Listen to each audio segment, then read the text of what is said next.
27 ನಕ್ಷತ್ರಗಳಿದೆ. ಆ 27 ನಕ್ಷತ್ರಗಳಿಗೂ 27 ಗಣಪತಿಗಳನ್ನ ಆರಾಧನೆ ಮಾಡ್ಬೇಕಾಗತ್ತೆ. ಒಂದೊಂದು ನಕ್ಷತ್ರಗಳಿಗೂ ಒಂದೊಂದು ಗಣಪತಿಯನ್ನ ಆರಾಧನೆ ಮಾಡ್ಬೇಕು.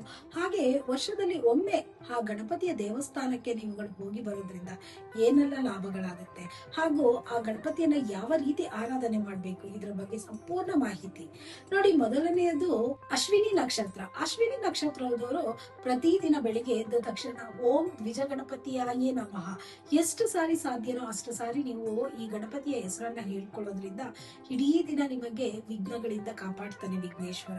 ಹಾಗೆ ಎಲ್ಲಾ ಕೆಲಸ ಕಾರ್ಯಗಳಲ್ಲೂ ಒಂದು ಉತ್ಸಾಹದಿಂದ ಇರುವಂತದ್ದನ್ನ ಮಾಡ್ತಾನೆ. ಹಾಗೆ ಈ ವರ್ಷದಲ್ಲಿ ಒಮ್ಮೆ ಈ ದೇವಸ್ಥಾನ ಇರುವಂತದ್ದು ದ್ವಿಜ ಗಣಪತಿ ದೇವಸ್ಥಾನ ಇರುವಂತದ್ದು ಶ್ರೀ ಬಲ್ಲಾಳೇಶ್ವರ, ಪಾಳಿ, ಮಹಾರಾಷ್ಟ್ರದಲ್ಲಿ ಇದೆ. ಇಲ್ಲಿಗೊಮ್ಮೆ ಭೇಟಿ ಕೊಟ್ಟು ಬನ್ನಿ. ನೀವು ಅದ್ಭುತವಾದ ರಿಸಲ್ಟ್, ನಿಮ್ಮ ಎಲ್ಲಾ ಕೆಲಸ ಕಾರ್ಯಗಳು ಸುಸೂತ್ರವಾಗಿ ನಡೆಯುತ್ತೆ. ಹಾಗೆ ನಿಮ್ಗೆ ಮದ್ವೆಯಿಂದ ತೊಂದರೆ ಇರ್ಬೋದು, ಫ್ಯಾಮಿಲಿಯಿಂದ ತೊಂದರೆ ಇರ್ಬೋದು, ಕೆಲಸದಲ್ಲಿ ತೊಂದರೆ ಇರ್ಬೋದು, ಯಾವುದೇ ತೊಂದರೆಗಳನ್ನು ಕೂಡ ನಿರ್ವಿಘ್ನವಾಗಿ ನಿರ್ವಿಘ್ನೇಶ್ವರನು ಮಾಡ್ತಾರೆ. ಹಾಗಾಗಿ ಅಶ್ವಿನಿ ನಕ್ಷತ್ರದವರು ಪ್ರತಿದಿನ ಹೇಳಬೇಕಾಗಿರುವಂತದ್ದು ಗಣೇಶನ ಹೆಸರು ಯಾವುದು? ಓಂ ದ್ವಿಜ ಗಣಪತಿಯಾಯೇ ನಮಃ.